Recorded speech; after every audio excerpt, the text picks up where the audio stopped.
Good morning students. बेटा मैं आपको आज हिंदी लिट का क्लास 4 का चैप्टर फर्स्ट मन के भोले भाले बादल की कविता पढ़ाऊंगी। सबसे पहले आप यहाँ पर बादल के बारे में समझिए कि बादल क्या होते हैं। बेटा यहाँ पर बादल के बारे में बताया जा रहा है। बादल के विभिन्न रूपों की कल्पना की जा रही है।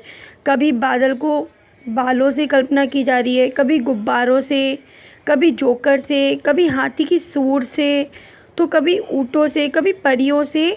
या इस कविता में बादल के निरे रूपों के बारे में वर्णन किया गया है।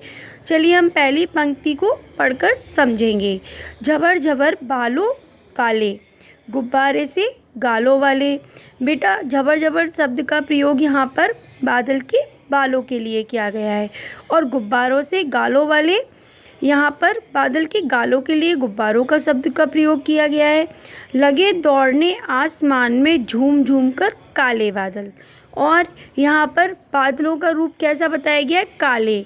और वो किस तरह से नाच रहे हैं? झूम झूम कर। कैसे दौड़ रहे हैं? झूम झूम कर।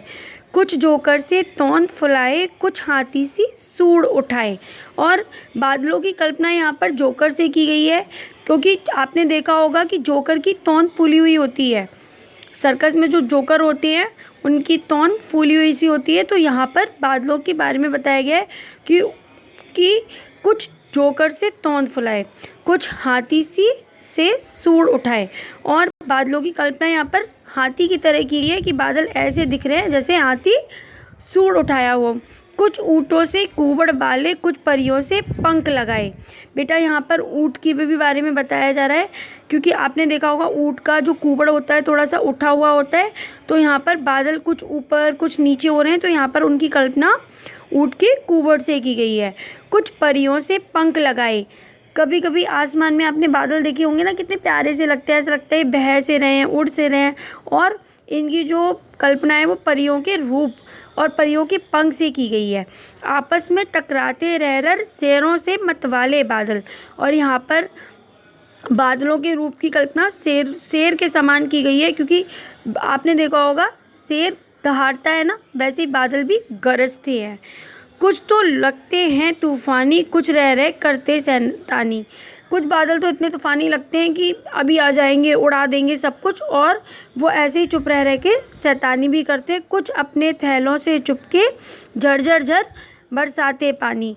और ऐसा लगता है जैसे बादल के पास अनेकों सारे थैले हैं और वो उनमें पानी को भर लेते हैं और फिर धीरे धीरे उस पानी को झरझर करके बरसाते हैं। नहीं किसी की सुनते कभी, ढोलक ढोल बजाते बादल। और वो ये कह रहे हैं यहाँ पर कि बादल जो है वो किसी की कभी नहीं सुनते हैं, और ऐसा लगता है बादल जैसे ढोल बजा रहे हों। रह छत पर आ जाते, फिर चुपके उड़ जाते बादल। ऐसा लग रहा है जैसे बादल, कभी कभी छत पर हम लोग होते हैं तो ऐसा लगता है पानी बहुत ज़ोर से आएगा, लेकिन वो हवा के माध्यम से उड़ जाता है। कभी कभी जिद्दी वन करके बाढ़ नदी नालों में लाते। और यहाँ पे बादलों के बारे में बताया जा रहा है कि कभी कभी इतने जिद्दी हो जाती है कि नदी नाले जो हमारे यहाँ के होते हैं उनमें भी ये बाढ़ों को ला देते हैं। फिर भी लगते बहुत भले हैं मन के भोले भाले बादल। और ऐसा लग रहा है जैसे कि ये बादल जो है बहुत ही मन के भोले भाले हैं और ये बहुत ही सीधे और सच्चे हैं। इस कविता में यहाँ पर बादल के अनेक सारे रूपों के बारे में वर्णन किया गया और बताया है कि बादल किस तरह से और क्या क्या प्रतिक्रियाएं करते हैं।